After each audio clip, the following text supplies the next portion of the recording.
Okay, so we were talking about formed elements, and those are the blood cells and fragments of blood cells. You know that white blood cells are the only complete ones. Red blood cells shed a lot of their parts as they grow up and become mature, so no nucleus, no mitochondria. That means that they can't repair themselves whenever they don't have the energy to repair themselves whenever they get damaged. That's why red blood cells have really short lives. But it also guarantees they are not having mitochondria using up oxygen.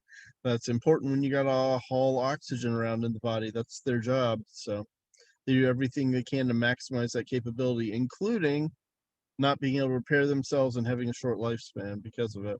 Um, most blood cells are made in the bone marrow and do not divide. An exception to that you'll learn about later would be the memory B cells, which are a type of leukocyte, a type of white blood cell. Those are a little more like stem cells. Anyway, we'll move on.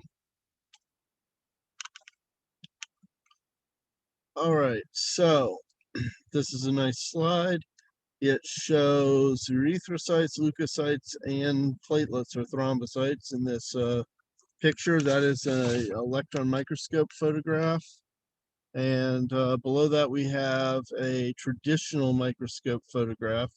You can see here different types of white blood cells. The eosinophils, phil or phylos means love, and eosin is a red dye. If you look at the cytoplasm here, you can see it's a lot more red than the others. That's because if you could zoom in really well, you would see it's full of red granules.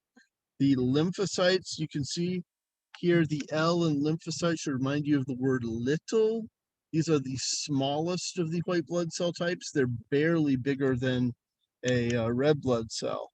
And they have almost no cytoplasm. They're almost entirely nucleus. But those are your lymphocytes. The neutrophils, these are the most common. One way to tell them apart is they have a lumpy nucleus. It's not just the kind of kidney shape like you see in this eosinophil. If you look, it's actually separate chunks that are held together by these thin little threads. For comparison, this one over here that's not labeled, that's also a neutrophil, but they are neutral.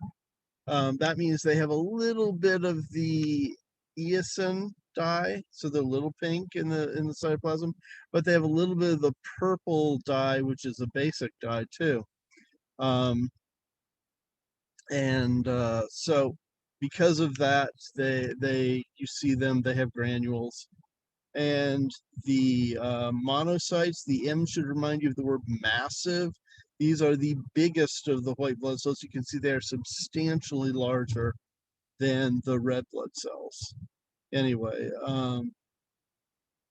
for monkeys, okay, yeah, so monocytes are the ones that we're not seeing, but we'll see those in a little bit. Anyway, so there are the slides. That's pretty. We're going to start by talking about the red blood cells, the erythrocytes. And so they are small. They're not as small as platelets because those are just fragments. But they're smaller than the white blood cells. And their main job is gas transport. We're talking about carrying the oxygen to the tissues and a little bit of the carrying the carbon dioxide away. A biconcave shape. What that means is they're shaped almost like a donut, but the hole doesn't go all the way through. You have a hole drilled partway through one side, partway through the other, but they don't meet in the middle. There's a little plate of tissue in the middle. That's what a red blood cell is shaped like. That gives a huge amount of surface area, which allows a lot of gas exchange. Let's pick up oxygen pretty easily. 97% of the solid stuff in the cell, the stuff that's not water, is hemoglobin, which carries oxygen. Hemoglobin has 4 globulins, 4 glob, glob-shaped proteins hooked together. Each one has a heme in the middle. There are two alpha globulins, two beta globulins, each one having a heme in the middle. That heme can carry O2, can carry oxygen. What that means is that each hemoglobin can carry 4 O2 molecules, a maximum of 4. Red blood cells, we already said this, have no mitochondria. They reproduce, they make their ATP anaerobically. That means that they do glycolysis, but no mitochondria, so they're not doing Krebs, they're not doing electron transport chain. And the reason why, again, is so they can transport oxygen, not use it up. Because if you have mitochondria do Krebs, but you need oxygen. Mitochondria do electron transport chain, but again, you need oxygen. Here you can see the biconcave shape in this picture, which maximizes surface area. The function of a red blood cell is to carry gas.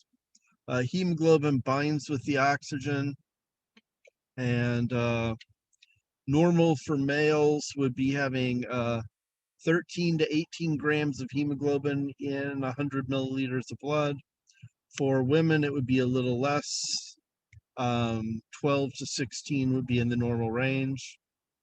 Hemoglobin, we already said, is a red heme pigment. It's red because it has iron in it, bound to the globulin protein. The globulin has 4 polypeptide chains, 2 alpha chains, 2 beta chains for that. Heme pigment is bonded to each chain, so there are 4 hemes. They're iron. They give the blood its red color. If you look at rocks that are like iron ore, like in Red Rocks, Colorado, it's red because of the iron. This is the same deal.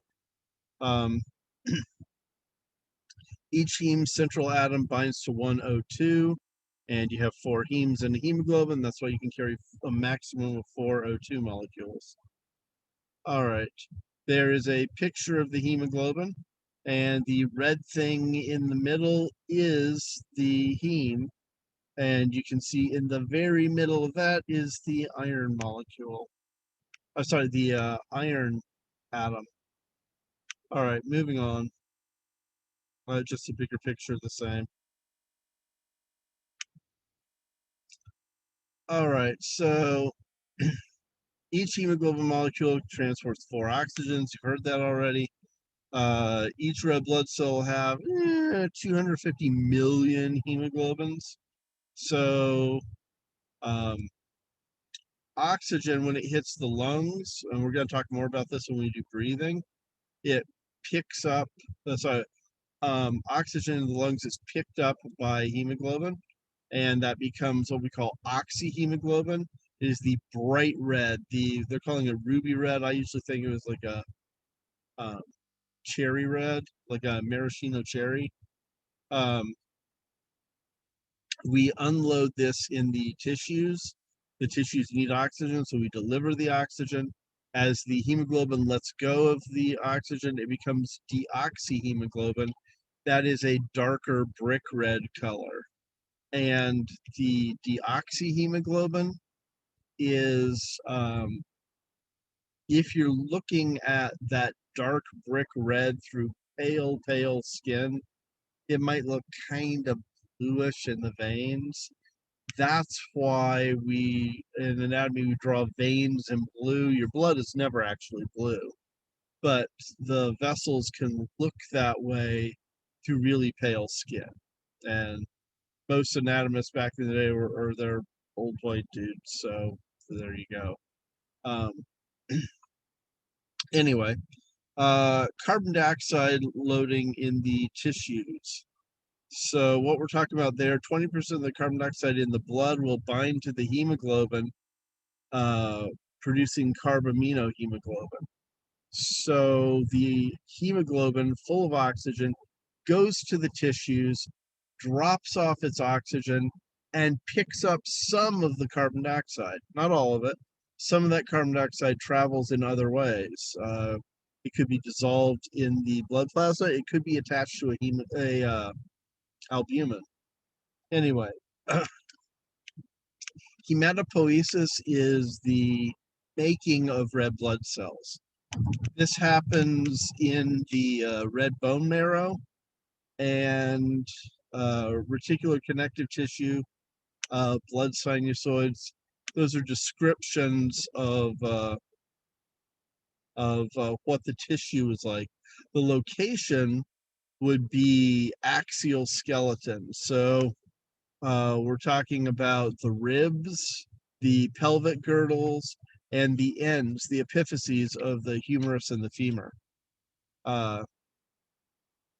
Hematopoietic cells, or they're a form of stem cell, but they're specialized. They're a stem cell that can only make blood, only knows how to make blood cells. And the fancy name for those is hemocytoblast. Hemo because blood, cyto because cell, blast because it is a baby. It is the juvenile form. It's not differentiated. These stem cells make all the formed elements. So a hemocytoblast could make red blood cells or white blood cells or platelets. Hormones and growth factors are going to tell it to make this or make that, or and once a cell goes down that path and becomes partway differentiated, it can't go back and say, oh, I was going to make a red blood cell, but no, I'm going to be a white blood cell. You can't do that.